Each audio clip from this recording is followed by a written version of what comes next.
And I believe we've now gone live, haven't we, Dan? Correct. Okay, Councillor Holditch, if you want to take over the meeting now. Thank you, Paulina. Well, indeed. Can I welcome everybody to this second summit? And as leader of the City Council, I'd like to welcome you all to this second summit, particularly members of our different communities, colleagues, and from other public services, councillors, council officers, and some special guests from the Cabinet Office who have joined us today to see how well our partnership is working in the city. Just a few housekeeping rules, if I may. Before we start, please could you keep your microphones muted unless you are speaking.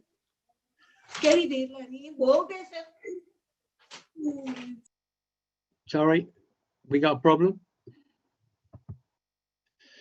Okay, I'll carry on. Please keep your microphones muted unless you are speaking. And also let you know that all our summit meetings are recorded.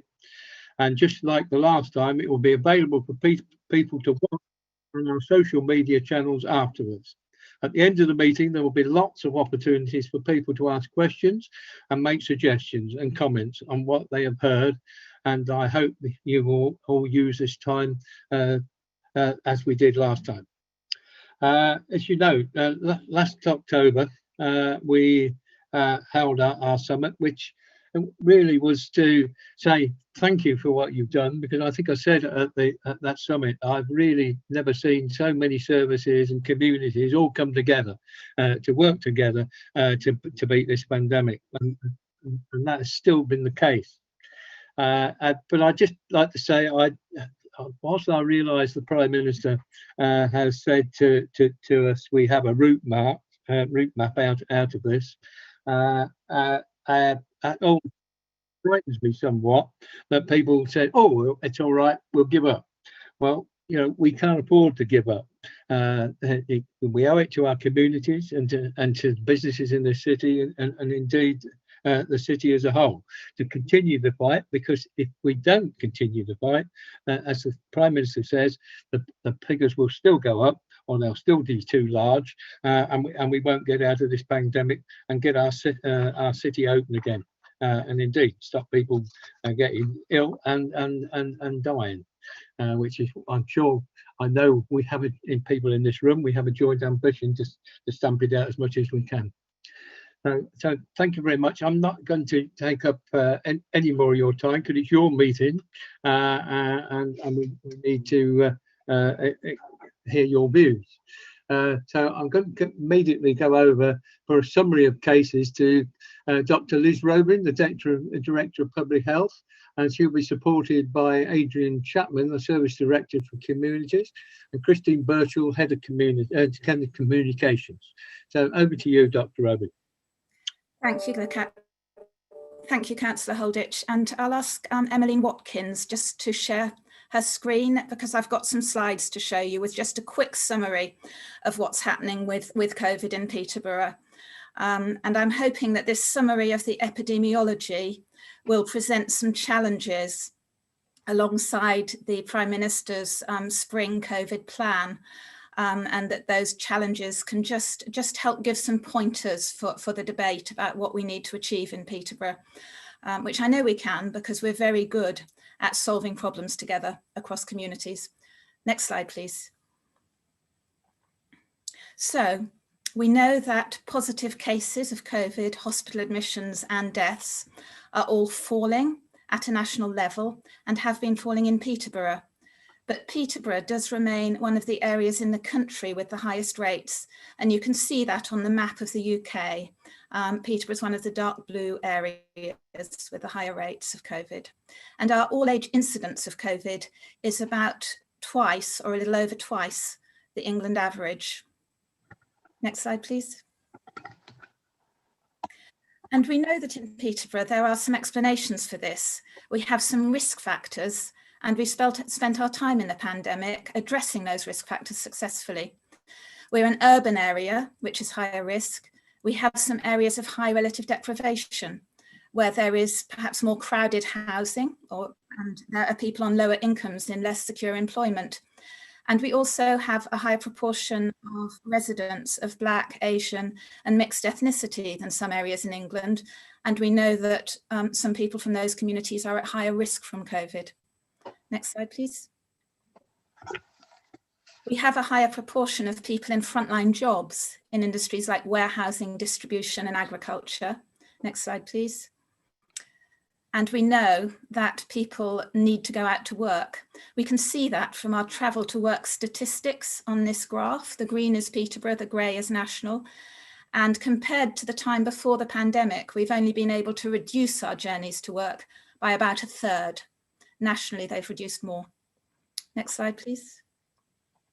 And when we look at this slide, which shows the age groups who are affected by COVID over the course of the pandemic, and we look at the right-hand side, which is now, the purple, which is the highest rates, are in our young working age population.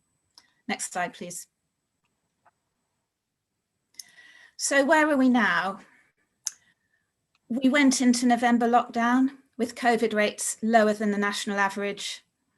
Our rates didn't fall, and we came out higher than the national average. We went into the January lockdown with COVID rates lower than the national average. Our rates have fallen, which is good.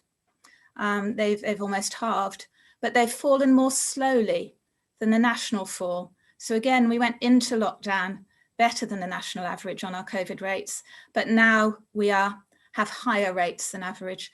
That's probably connected with people having to continue to go out to work, so we're less locked down, but it's a challenge.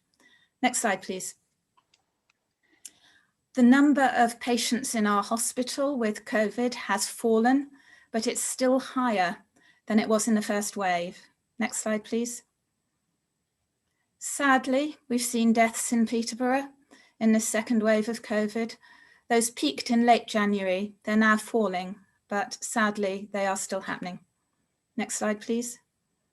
And the good news is that our vaccination rates in both Cambridgeshire and Peterborough are very good. Lots of people are getting the vaccine. So that's the end of the epidemiology. And together with the national plan, I think that gives us 4 key challenges. The first is, how do we continue to reduce those rates of COVID in people of working age, working with our employers and the workers themselves in our communities? The second challenge, in line with the national plan, is how do we absolutely maximise our vaccination rates and continue to do so as the vaccination programme continues, because that is a key aspect of our way out of this. The third challenge is, how do we make sure that all our communities are fully engaged and have the absolute access that they need and confidence in getting a test for COVID, getting self-isolation support, and getting vaccinated. That needs to be across all our residents, all our communities. And the fourth challenge is the return to school. We know that in the November lockdown, when schools were open, our rates stayed stable.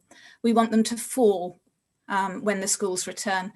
And we have a new tool, which is a new testing regime for families and children and teachers.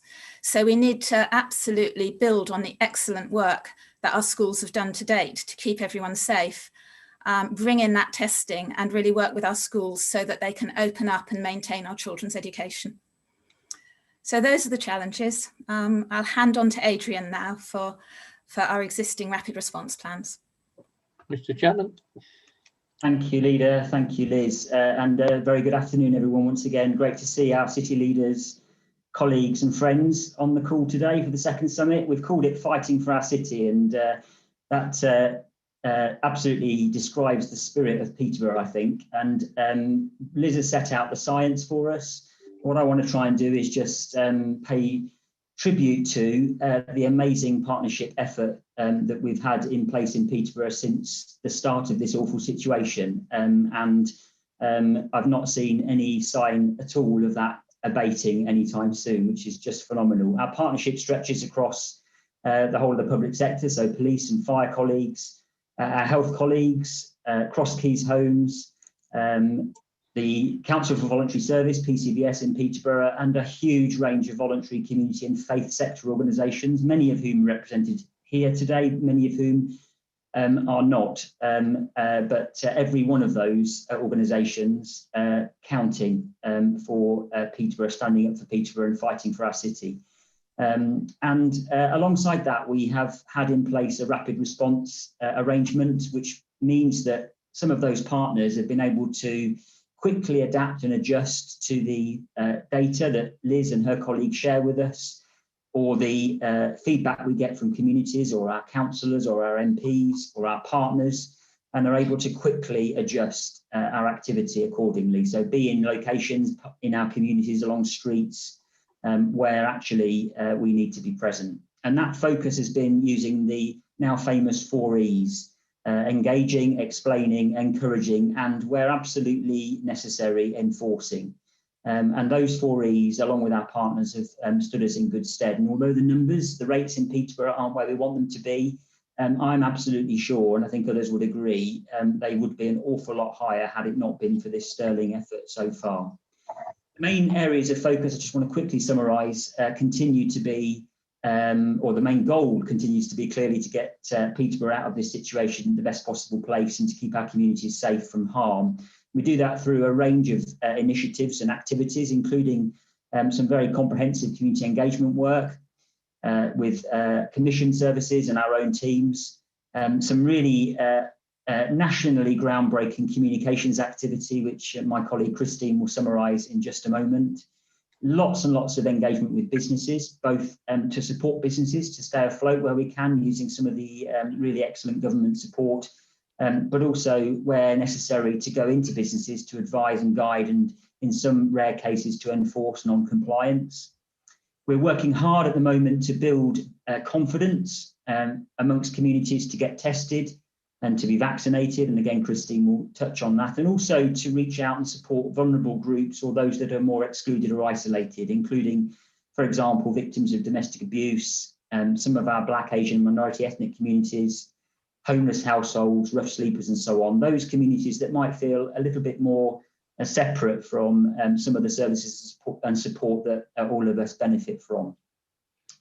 Ultimately with the goal of really increasing the take-up of testing, making sure that people have no excuse not to self-isolate, so giving the people all the support that they need, and of course, critically, helping everybody access a vaccination, which is being admirably delivered by our NHS colleagues locally and nationally.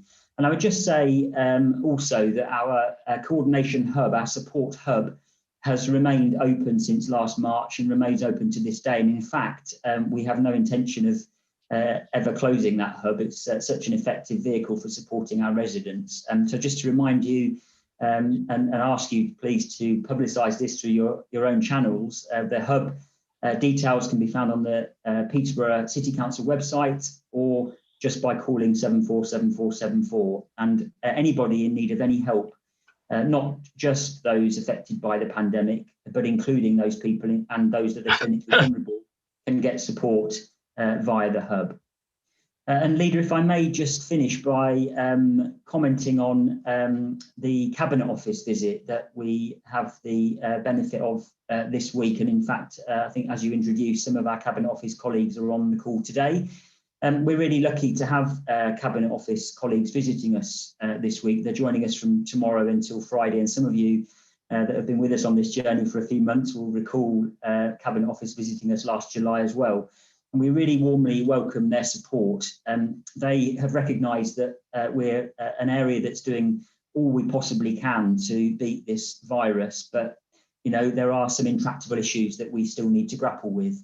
And so we are welcoming them to Peterborough. We'll have an honest and very open conversation with them. We're going to have some strategic discussions, some tactical and operational discussions. And as we did in July, take them out into the streets of Peterborough so that they can see for themselves the amazing work that's going on, but also some of the challenges we face.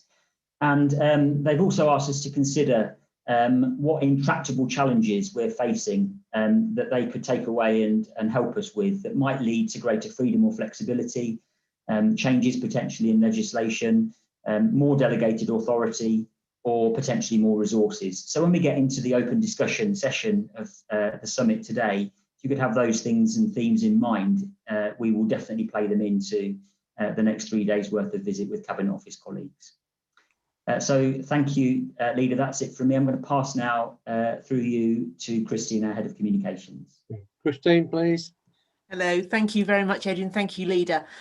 So just to briefly touch on some of the communications materials that we have produced since the last time that we spoke on this call and this summit.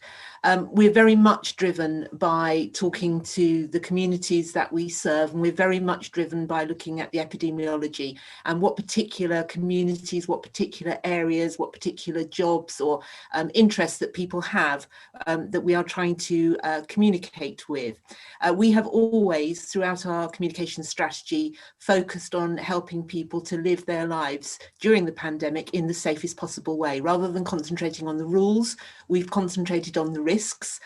We've told people given people ways of doing things safely. So we've been trying, and through the community groups that Adrian has mentioned and that we really rely on, and we have been really supportive, we have set up since last March, and we continue to do a whole series of community translated videos that we work with our community and our faith leaders.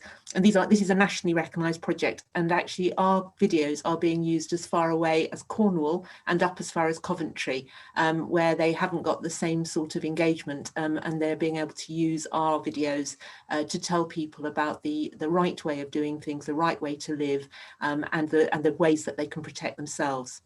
We also launched at the beginning of this year a campaign called Stand Firm, and that was to recognise that people were getting fed up and they were getting fatigue of carrying on doing these same things. And we thought the best way of that was to pick up people's real life stories across Cambridgeshire and Peterborough. And last week we used the story of Winnie Camus, who's a lady from the BME community in Peterborough, who's an NHS worker who suffered from COVID herself.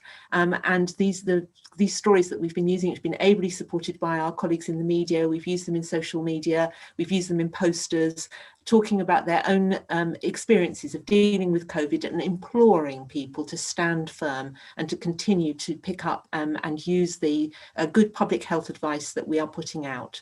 We're preparing a lot more scripts based on the toolkit that came out last night, or the roadmap that came out last night from the Prime Minister, again, to help people understand that these dates are in our own hands. If we don't carry on doing things, carrying on doing the right things, we won't be able to have the restrictions lifted in the way that was set out. And one of the ways that I'm hoping to pick up some really good information and advice today is to get some views back from people about the ways that we can adapt these messages and make sure that we can continue to get people doing the right things and understanding that this is a goal. This is not a set in stone anything. And finally, we will be working with our NHS around evidence, people understand from all communities about how this is actually taking up the vaccination when it's offered to you, and helping and supporting friends and neighbours to be confident to do that. I think that's all I've got to say today, but thank you very much for everybody who's been helping so far. Thank you, Christine. We now have over 50 people on the summit, which is a very good attendance. I see MP Bristow's got his hand up. We're going to take questions at the end, Paul, which, if you don't mind, and we should have at least 25 minutes at the end to do that. So if I could just move on to voices of experience of our communities and key organisations, the importance of coming out of lockdown for our local businesses and communities. So I do have Hannah Moran and Dwayne Newman from the Clip Group. So who's going first, Dwayne, you or Hannah? I defer to my colleague. That will be me then. Thank you, Dwayne. That's very polite, wasn't it? Ladies first. Thank you, Leader. So yes, I'm Hannah. I'm from Clipper Logistics, and my colleague Dwayne is with me also. I'm the HR manager, and Dwayne is our operations manager. So around our experience of COVID, obviously, we are a logistics group. So we are warehousing, holding 2 sites over in Peterborough, and employing well over 300 colleagues at the 2 sites. So for us, their safety has been our utmost importance. And where there has been a small number of cases, we've obviously had to deploy the right resources and take the right processes. And thankfully, those cases have dropped now, which is very good. And I will touch wood as I say that.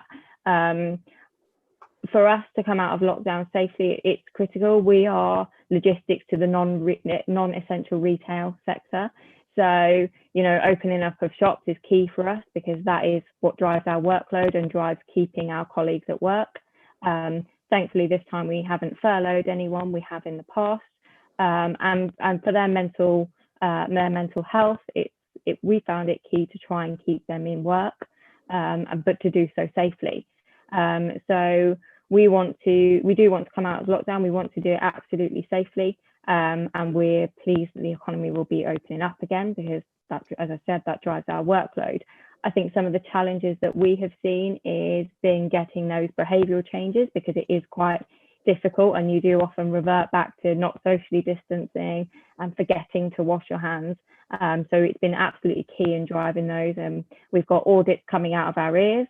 I'm not going to lie, we've got walk rounds, actions, posters, you name it, we've got it at the moment, which is great and seems to be doing the right thing. I think certainly our challenges that we've faced are that we are about to commence lateral flow testing as of next week.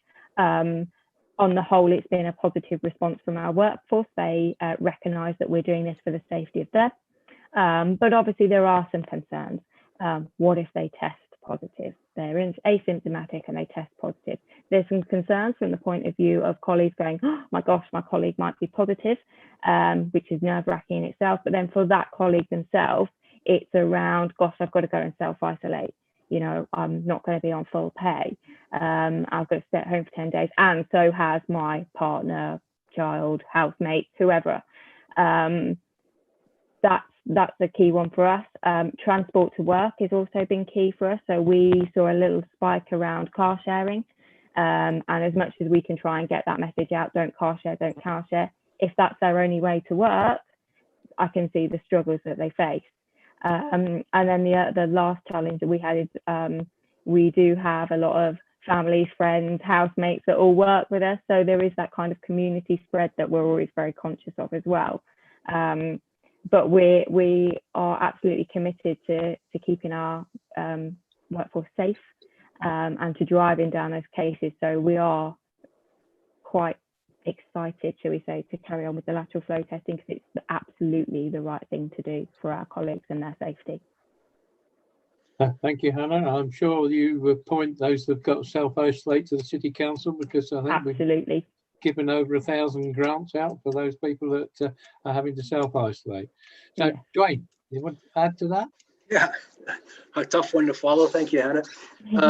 A couple of points, the challenges that we faced when we realized that, we recognized a point in time where cases started to escalate. As a senior team, we took immediate action. Like as a company, we have the audits and the normal processes that most businesses are undergoing right at the minute. But we decided to take it a little bit further than that, as Hannah alluded to. For example, on my team, my guys do daily COVID walks where they're checking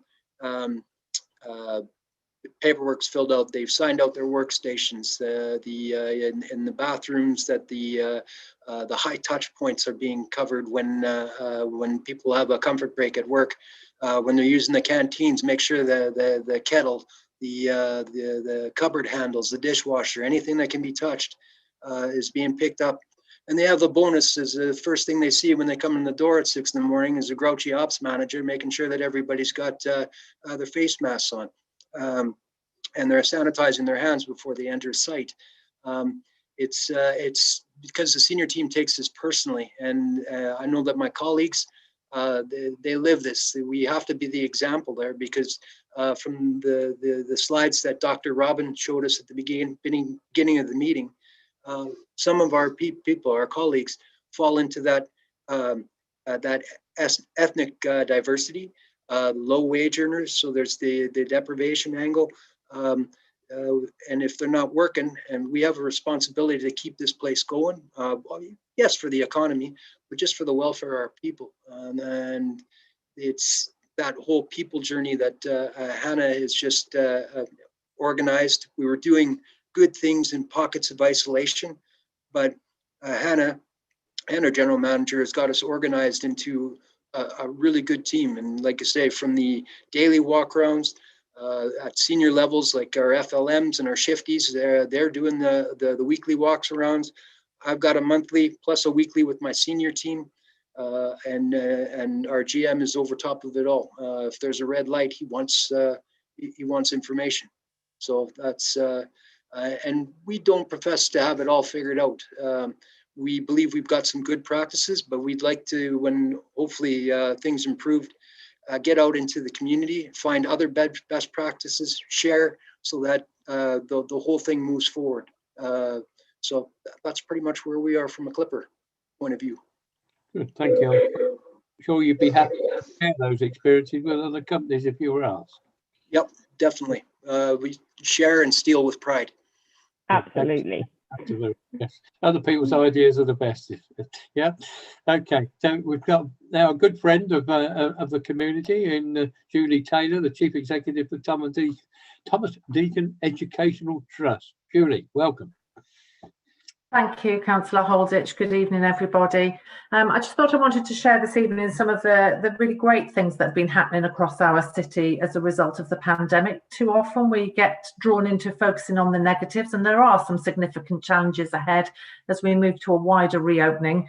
But there have been some real success stories that have come out of this, which I think should make us feel very proud as citizens of Peterborough and people who work in Peterborough. The collaboration that has taken part across the city has been second to none, and it hasn't mattered whether schools belong to an academy trust like ours, or whether they've been a local authority maintained school. Everybody has worked extremely hard to pitch in and help resolve the problems together. And we've been very lucky, and I won't spare his blushes, to have the excellent leadership from our Director of Education, Jonathan Lewis, who has done an absolutely outstanding job during this crisis to support all of the schools across the city. This system's leadership has really emerged in a very strong way, and there will be no putting this back in the box. The way in which schools have been, I suppose, forced to collaborate, although I would say in Peterborough, perhaps a little bit more so than Cambridgeshire, we were already well on that route. But the way in which we've collaborated means that we will never go back to working singly or in isolation again. And that whole sense of understanding and taking responsibility and being accountable for all children in Peterborough, not just those children in our schools, I think is written in all of our hearts. We've had several discussions about how we're going to build back better. What are the lessons we've learned which will enable us to move education forward in a way which we would probably have taken 10 years to get there if it hadn't been for the pandemic?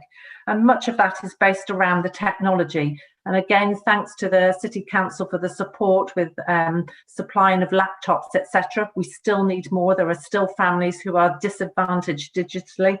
But using the technology to engage really clearly with our students, with the families, with the governors, and getting people really into governance meetings and understanding what's happening in those communities has been really critical. And that contact with parents, so that they've not felt that sense of isolation.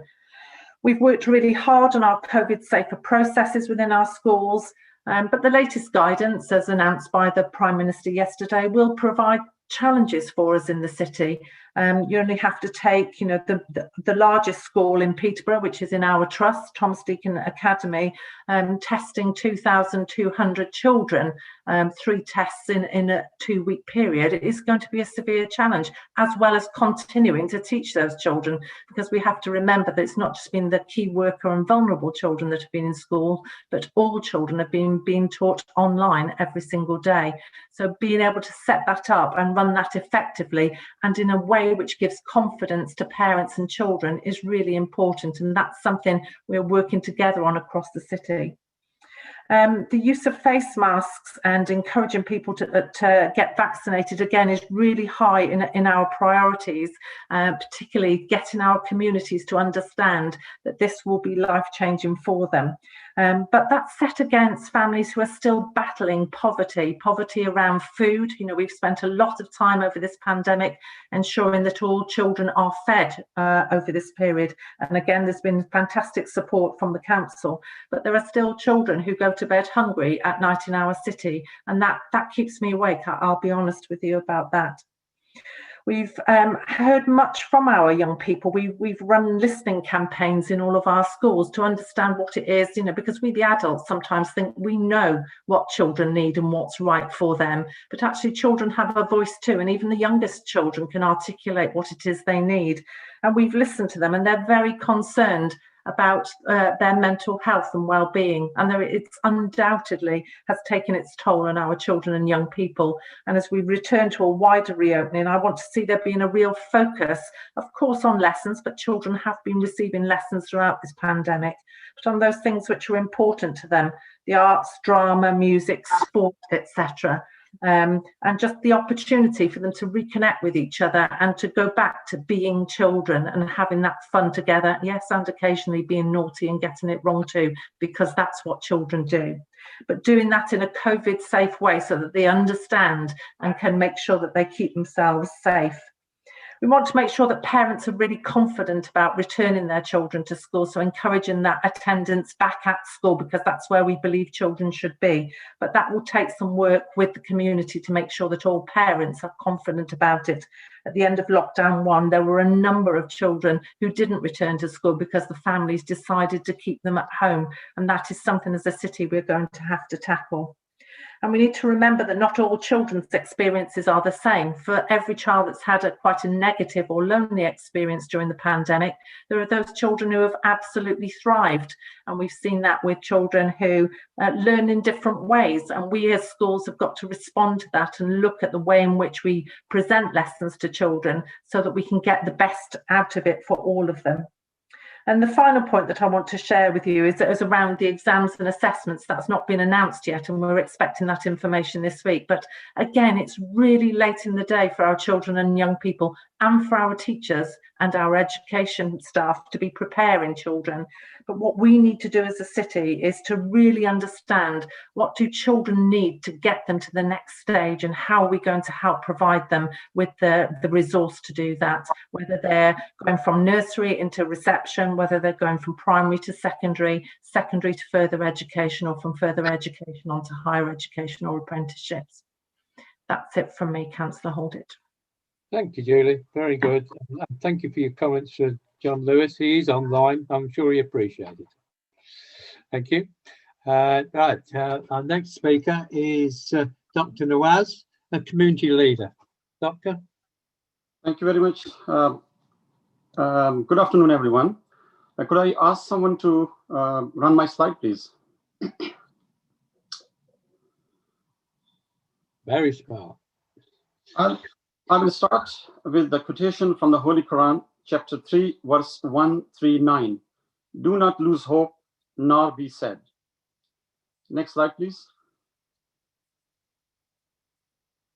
Next.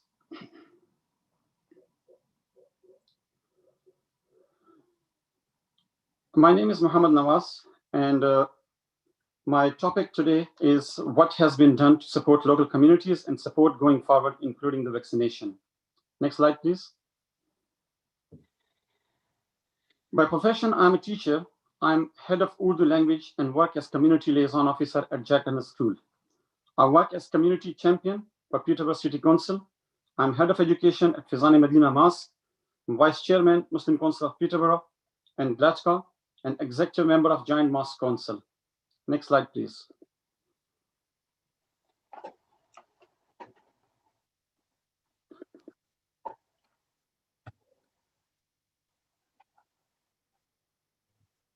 I feel myself very fortunate to work with all team organizations to help and support the Peterborough community. This vibrant Peterborough is my home for the last 20 years. The chain of information that goes to the residents of Peterborough in different form is because of all these organizations. Every organization I work with has been doing a lot to support the community, and I would like to give a brief account of all work that has been done through these esteemed organizations for Peterborough community. It's a very good culture in Peterborough that everyone works together exactly according to my school Jack Hunt 4 golden words: being different, belonging together. Next slide, please. COVID-related community health started last year during first lockdown when Peterborough City Council took the initiative to appoint community champions. And I'm proud to say that I was one of them. I translated many texts and made many videos in 3 different languages widely spoken in the Peterborough community to help them understand the instructions of the government in general and Peterborough City Council in particular. Peterborough community was kept informed by the PCC work on the NHS test and trace. Through all community organizations mentioned above, we made sure that every one of our residents understand the importance of this program. Next slide, please. Peterborough community was kept informed through different posters and videos based on the script provided by Peterborough City Council to follow the social distancing guidelines. Joint Mosque Council, Fezani Medina Mosque, Muslim Council of Peterborough, and Glatka Management announced all PCC measures through their daily and weekly announcements, meetings, and video clips. The message is still going to the community from time to time in the same way. Rapid test centers were arranged in the community, and residents were informed through videos, leaflets, and posters to get tested as soon as possible and follow the guidelines. To stop the conspiracy theories, a short video was made of different people from the community who caught this virus and were in a critical condition in different community languages with English subtitles for maximum residents to watch and understand the seriousness of this virus. Next slide, please. Giant Mosque Council management worked extremely hard to provide up-to-date information to all worshippers. They clearly marked all prayer halls, keeping the 2-meter distance rule in place, keeping very close eye on attendees, making face covering compulsory, asking the public to bring their own prayer mats, following the one-way system and hand sanitizing. Face-to-face madrasa teaching suspended and online teaching started. The Glatka management delivered hot meals to the homeless on every week since May 2020 to date. They started with 140 meals that were delivered to 3 hotels where homeless were accommodated by the City Council. Currently, they are supplying 70 meals twice a week on every Monday and Friday, irrespective of any faith or religion. Next slide, please. Being a language teacher in Jack Hunt School, my teaching always revolves around British values. And during first lockdown, reopening of schools, second lockdown, and third lockdown, I worked on a tested principle with the support, help, and encouragement of my school management to adjust my teaching and include the government messages, Peterborough City Council messages, and messages from my own school management into my own language teaching. I think it is vital to educate the young people who can easily take any message home to their parents, carers, and grandparents. I consider teaching one student means teaching one family. And if I teach 150 students in different year groups in one day, means I'm educating 150 families. I'm proud to say this worked very well. And not only my students observed what they learned during school, but during their mosque time at Fezani Medina Mosque and during shopping in supermarkets, keeping social distancing at all times, covering their faces were compulsory, and sanitizing their hands regularly. They also advised their grandparents to stay at home, and they stopped people coming into their homes unnecessarily. Next slide, please. The vaccination message is also going well. Giant Mosque Council and Fezani Medina Mosque Chairman, Mr. Abdul Muqaddas Chaudhry, was on national TV and encouraged the community to go for it as it is extremely important. The Muslim Council of Peterborough Chairman, Mr. Muhammad Ayub Chaudhry, also encouraged the community about the importance of vaccination through a video clip on MCP website. Apart from this, the community is kept informed by mosque announcements, Women Forum at Glatka, seminars, videos, posters, and by the help of or local GPs. Next slide, please.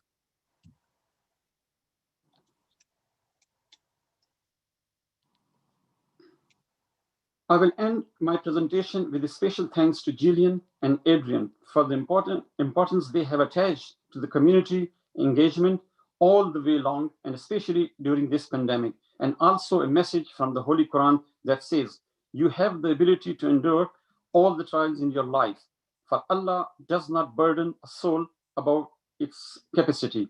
Do not lose hope and realize that Allah knows what you are going through. Thank you very much. Thank you very much. I realise we're running over time, but I will give you the time at the end to ask questions. To the health response, Dr. Moda, please.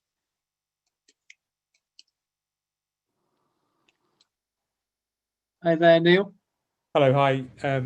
Yeah, so, and there are other colleagues from health on the call as well, aren't they? So, I mean, just to say, as you said before, that there's been a lot of great working across the whole system. So, you know, health has been supported by a number of different agencies.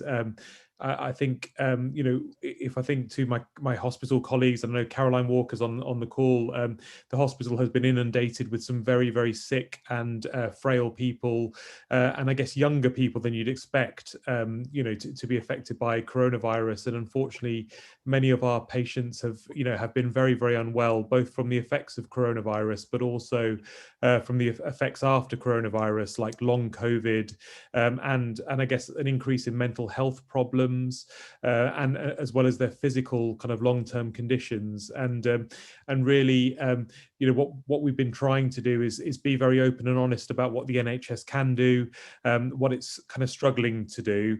And I'd say one of the things that has been kind of, I guess, the best thing of the last kind of 12 months has been the coronavirus vaccine program. So the CCG and Jan Thomas, I know, and Carol Anderson are on the call, but they've, you know, there's been a lot of leadership around that and a lot of vaccinations that have been happening. And, you know, personally, that's been one of the most enjoyable things that I've done, you know, working in the vaccination clinic and kind of giving people, I guess, a bit of light at the end of the tunnel, really. I guess as we vaccinate people and more people, it's still trying to keep to the basic messages of, you know, appropriate social distancing, you know, the PPE, trying to minimize contact and all of that. And I think just as time goes on, it's just affecting everyone's mental health, really. So, you know, whether you've got an underlying mental health problem or you didn't have before, I think everyone is just becoming pretty sad, deflated and struggling, you know, as time goes on. And so, you know, I think, you know, the work that we've been doing with kind of mental health teams, voluntary sector, Mind, etc., has been really important in kind of keeping people going. I guess in terms of key messages, you know, I would just say, you know, I'd really kind of encourage and try and get as many people to have their vaccination as possible. Definitely been working with the clinical commissioning group and the local authority to try and think about different groups of patients and how do we reach out to them? How do we think about kind of why people might not want the vaccine? How do we be more accessible with our approach to vaccinations? And how do we, I guess, you know, dispel any myths really about, you know, reasons why people wouldn't want to have the vaccine. And so yeah, I guess my key messages are, you know, it's been a really challenging year for everyone, including the health sector. There's been a lot of work together as a system, and, you know, let's please keep on doing all the things that we know, you know, are effective: washing our hands, social distancing, PPE, and please get when you get the opportunity, please get your vaccination. Thank you, Neil. I know I saw the look of delight on your face when you stabbed me, but thank you for doing it. It's very, very, very well organised, I have to say. I'd been on a special course, so it didn't hurt. So hopefully. Oh, really? Oh, okay. I thought that foot-long needle was going to go straight through me, but there we go. Okay, it's now your turn. When I ask you to speak, and Abdul Chair is going to be the first one, gives first one a hand up. Would you please say who you are and what organisation you're representing? So, Abdul, you first, please.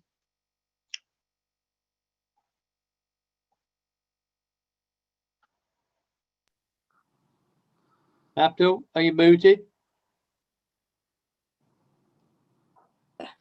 Good afternoon, John. Good afternoon, everybody else. I'm the chairman of Fazani Medina Mosque and also the chairman of Church Council, representing almost 20,000 people in Peterborough.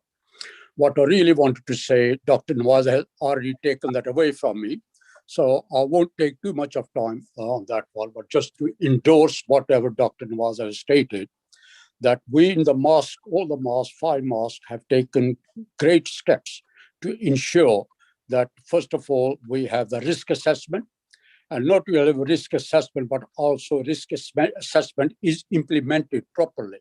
And that's the important thing, you see, and we are regularly updating that one. We used to have just 1 meter plus space in the mosque, and recently that was increased to 2 meter plus now. So instead of we used to have 1,500 people in Fazani Medina at any one time on Fridays, then with 1 meter plus we had 700, and that was reduced now to just 300. So we, that's how we're implementing, and we're making sure all the rules and regulations are implemented, not only in Fazani Medina but also in all the mosques. And that's what we've been doing, obviously using a sanitizer, face mask, and all these things which Dr. Nawaz has already mentioned in his presentation. So I won't elaborate on that one anymore on that one. One of the concerns which we have is that despite all the efforts which all of us working together and making it, that this coronavirus is still high in Peterborough, and that's a really concern. And I believe there is, obviously, which has been discussed previously, that there are issues like type of housing and large families, and also the nature of work. People are going in vans, with their agencies and all these things. And obviously, these are the things which is obviously not in anybody's control, only to make sure that all the rules and regulations are implemented. Other thing is, obviously, if you look at the number of shops you see in small areas like Lincoln Road, look at how many hundreds of shops are there in central areas, how many shops are Camero, Gladstone Street, all these areas. And that's also a factor. And I don't think there is anything anybody can do at the moment on those things, because that's how the setup is. So what we need to do is obviously carry on and follow the guideline. My only one concern, the question you can say, John, is that we have the marshals now on the Lincoln Road and other areas. What power have the marshals got there?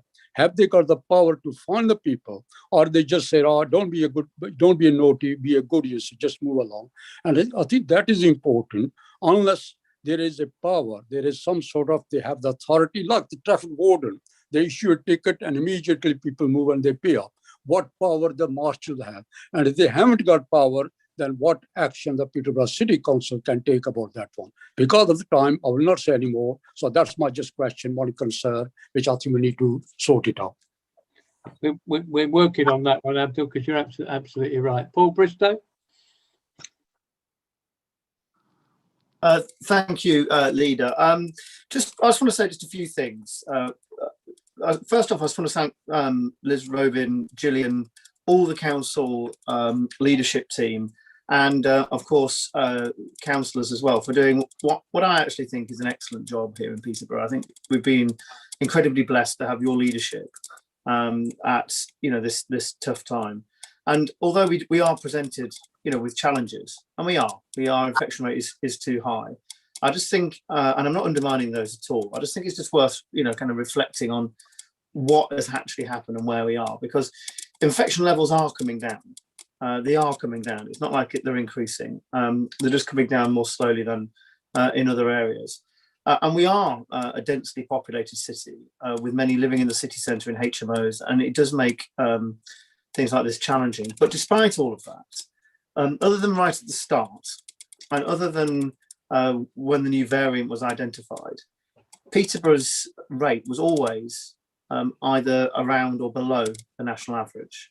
And that was an incredible achievement. And it really has been an incredible achievement from the City Council.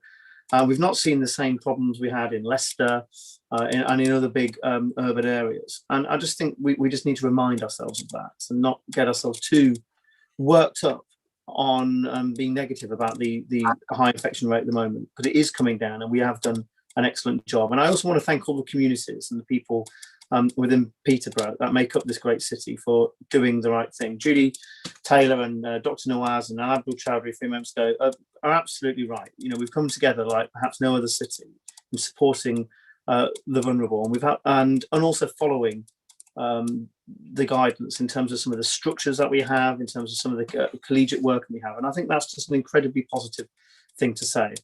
I'm not blind to the challenges that we have.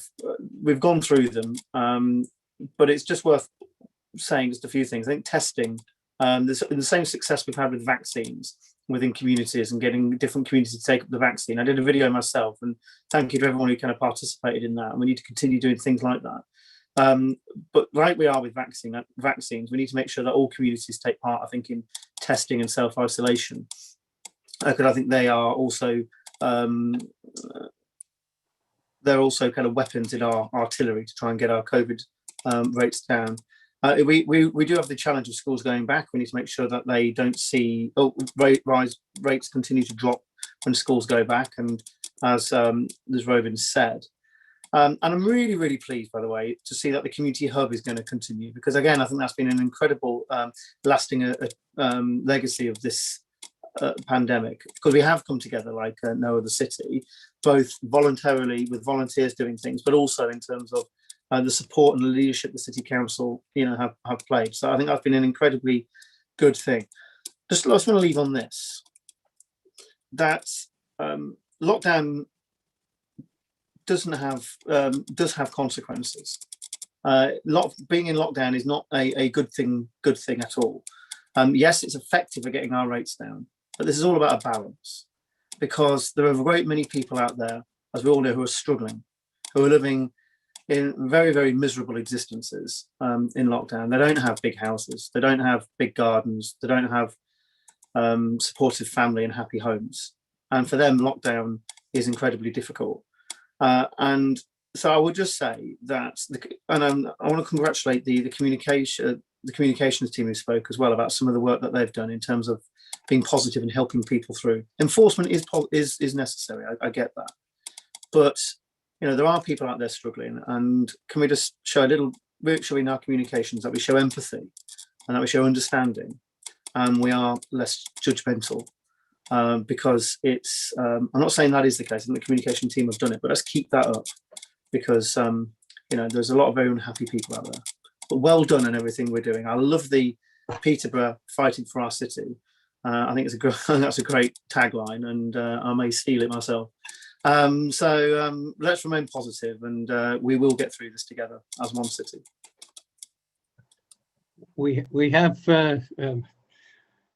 copyrighted it, so you have to pay. Okay. The next one is Dr. Jaspal Singh. Hi, Doctor. Hi, John. Good afternoon, and good afternoon to everybody. I'd just like to quickly say that I'd like to reiterate the MP's words here, that the leadership in Peterborough has done an incredible job, county and local wise, in this pandemic, and to actually stand up to this virus and lead the people of Peterborough in this fight. I think it's been fantastic.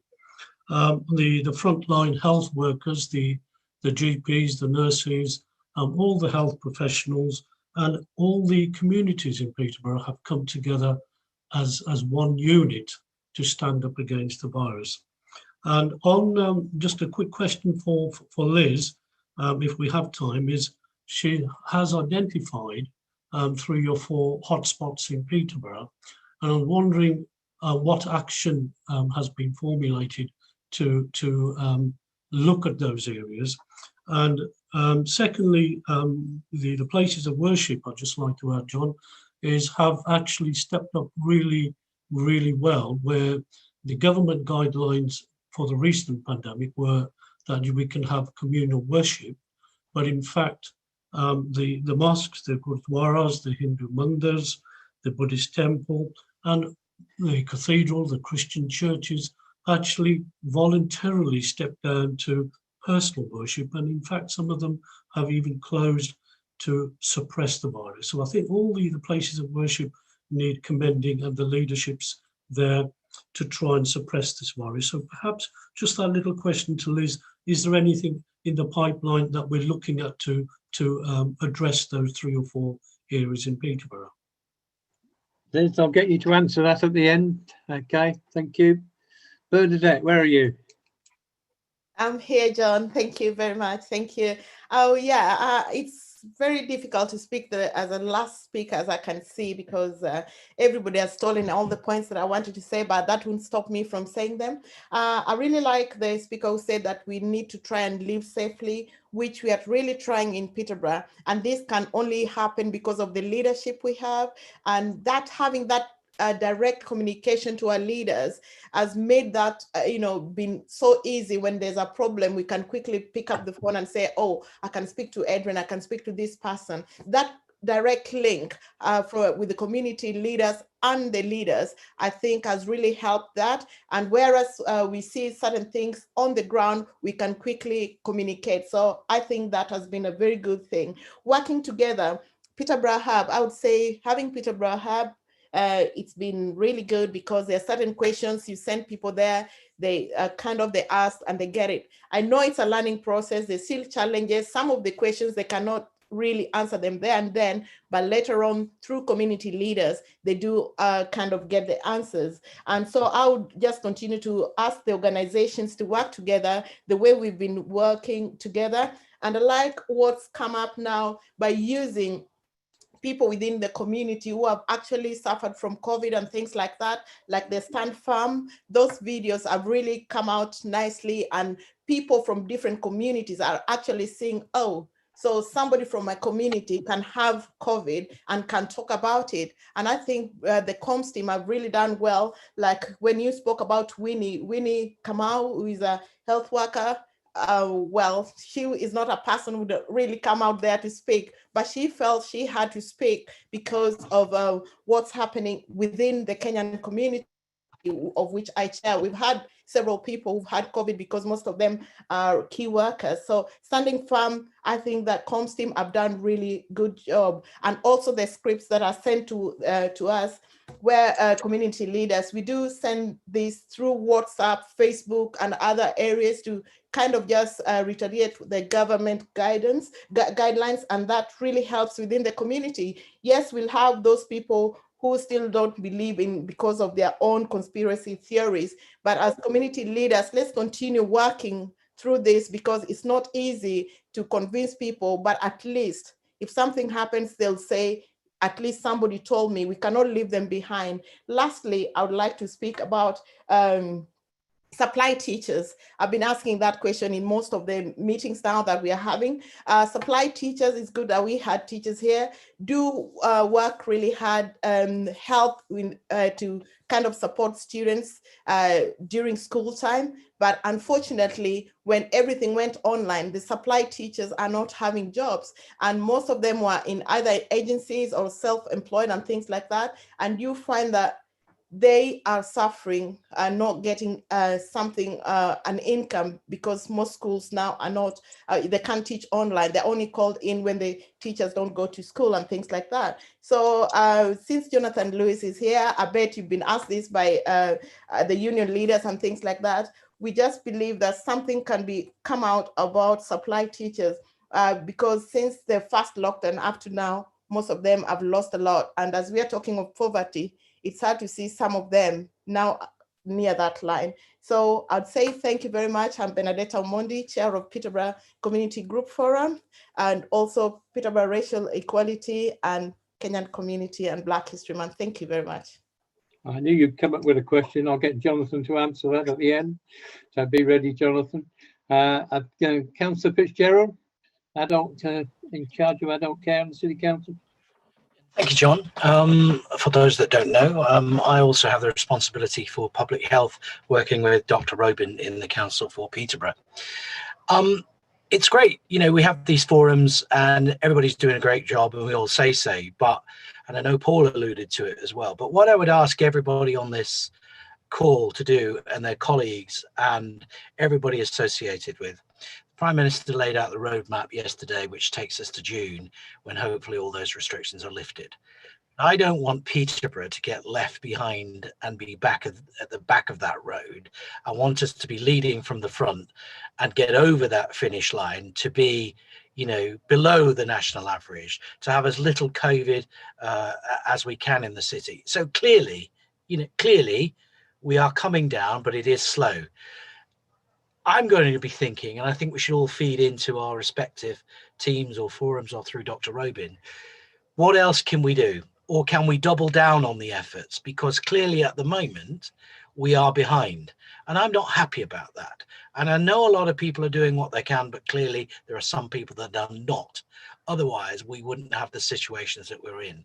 So I think we need to focus on where the issues are and do what we can and double down on our efforts to try and catch us up and get below the national average, because I'm sick and tired of people running Peterborough down, or we're the worst in the county, or this, that and the other. You know, we are where we are, we know that, but it's not doom and gloom. And I just think, you know, in these last, it's going to be 3 months, let's see how we can get back to a position where we were last summer, where we were, you know, out front as an exemplar of what we were doing. We have been doing great work, but I don't want to feel that we're in danger of backslapping us all too much. I want to see a concerted effort to get the numbers down in Peterborough so that we can once again say, you know, we're doing a really good job. Thank you very much, Mr. Leader. Thank you, Wayne. I have the Chief Executive, Gillian Beasley. Thank you very much, Councillor Holditch. I just wanted to say some very short words, which is, first of all, it's a pleasure to see friends and colleagues over many years that have worked in the city together. We've fought many foes in our times, and we know that, and we've done really well, and this is one that we've still got to fight. I just wanted to kind of end this by saying we have the benefit of having the Cabinet Office with us this week. I think we're very insightful and knowledgeable about our city, our communities, and this summit has shown that we also understand what some of those challenges are, and Dr. Robin has identified those. I'm hopeful this week that we'll learn more about what we can do, and I know that when we do a call to action to all of you, you will step up to that, and I've no doubt there will be a further call to action. Hopefully with the support of the Cabinet Office, with your support, those intractable rates will come down faster, because we need to get Peterborough into a position where our rates are low, where we can, if we have an outbreak, we can sit on it and step on it really fast, which is what we've been really successful of in the first phase, and we can open up our economy for all of our citizens. And Paul Bristow has indicated that some of our citizens aren't faring very well, and that's what the prize is here, is getting our city back, getting our economy back, and I know that we will continue to work together. So let's learn from what we can gain from the Cabinet Office this week. We'll come back to you and we'll undoubtedly have asks, and I know those asks will be met by your action. So thank you for all that you've done. It's really appreciated, and I really look forward to working for you, fighting for our city and fighting this foe of coronavirus. Thanks very much, Councillor Holditch. Jonathan Lewis, could you answer the question on supply teachers? And also one from me, we understand that the Thomas Deacon Academy's got over 2,000 students in it. Could we help with some volunteers in there? We've got lots of volunteers that I'm sure would be happy. I understand that got to be able to work with children, but could we help out with some volunteers? Absolutely. So Jonathan Lewis, I'm Director of Education for Cambridgeshire and Peterborough Local Authorities. Bernadetta, I think supply teachers is a very difficult area. We have given advice throughout about committing to contracts that were in place and, you know, encouraging schools to continue to use supply where appropriate. The challenge is our schools haven't received the funding to provide additional staff, and that's a challenge. I am briefing head teachers tomorrow on the reopening guidance. One of the areas of guidance in there is use of supply and the suitability and appropriateness of doing that. So, you know, I can commit tomorrow that I'll definitely make a case around, you know, where appropriate supply should be and continue to be used. But I don't have any answers aside from, you know, there has been other schemes such as furlough and other arrangements that do exist, and furlough does exist for supply teachers. It just depends on their employment status. So, but happy to have a conversation. Unfortunately, I can't fix that. In terms of, John, your query around testing, we will. I've been talking to Adrian about whether we can access the supply of volunteers out there. You know, the challenge that Julie faces, particularly at the larger secondary schools, is going to be immense. I've agreed I'll meet with the head teacher of TDA tomorrow to see what we can do to look at the arrangements for it. I think we need to be realistic that yes, we can bring people in, but we may see a more staged return coming through to make sure it is safe for everyone when we come back. So happy to share more information on that when we've had a chance to look at it, but we are looking whether volunteers could be used to support. Thank you, John. Liz, there was a question to you. Thank you, Leader. Yes, and I was asked about the sort of hotspots in Peterborough and what we are doing about those. So the first thing that I would just say is that we have a particular hotspot at the moment, which you may have seen in the media, which is the Millfield and Bourges Boulevard geographical area. That hotspot is the result of cases at HMP Peterborough at the prison. So it's not a community hotspot, it's a hotspot as a result of cases in the prison which are coded to that area. So that's, and clearly that is managed by the Prison Service, Public Health England, but we are there as well and helping in every way that we can. So that's one hotspot. I would then say that the hotspots do tend to move around a bit. So one of the things about Peterborough is that it's all communities, and at different times it's been all areas. So the approach that we take is that Emmeline Watkins, Deputy DPH for Peterborough, who's on the call, works with her surveillance cell and every single day looks at all the data, large area, small area, for Cambridgeshire and Peterborough.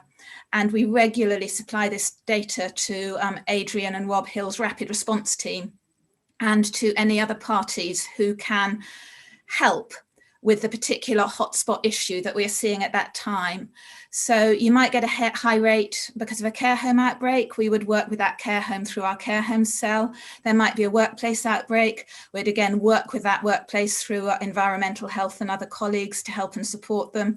Or it might be a community outbreak, and we might invite members of the community to rapid testing at the community testing site.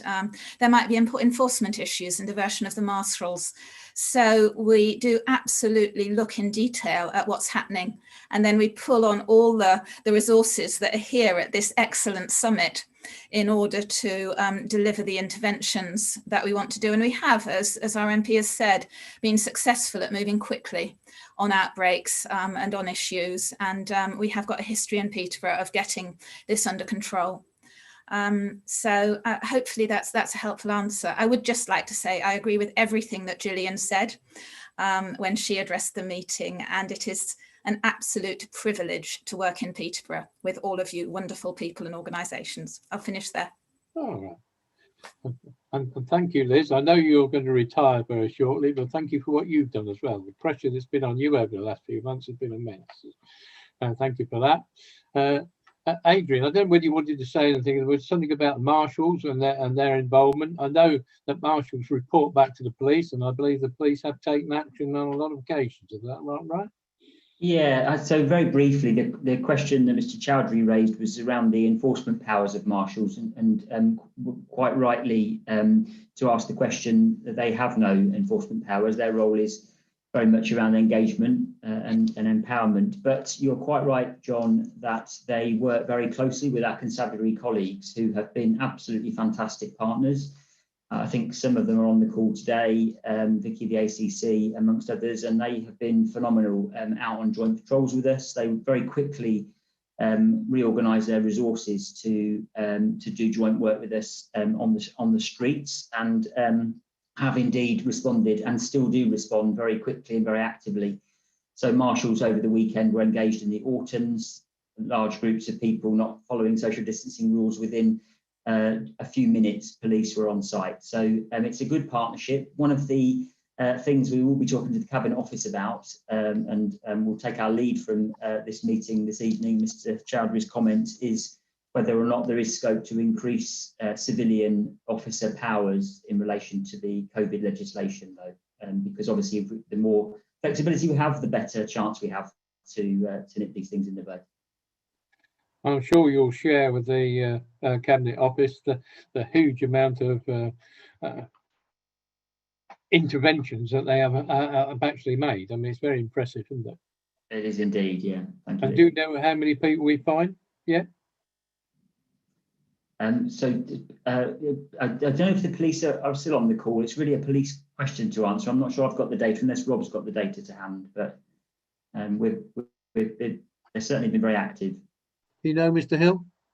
I haven't got the figures, Councillor Holditch, but I can say that they're substantial numbers and they've been increasing where it's been right to do so over recent months. And we've got that full support from the police throughout. Well, I think you better get the answer because there are media on this and they want to know the answer, I would think, tomorrow morning. So I'll probably get the answer. Okay. Well, I haven't got anybody else. Can I thank you all? That has been a very productive meeting, and I think when the Cabinet Office have gone, we really do need to re-communicate with you about what we might be able to do to strengthen what we're doing, or in addition to what we're doing. I dare say we haven't got all the answers, but as you've heard, we've been pretty productive at it. So thank you all for your attendance, and see you all soon. All right. Thank you. Bye-bye. Thank you. Thank you.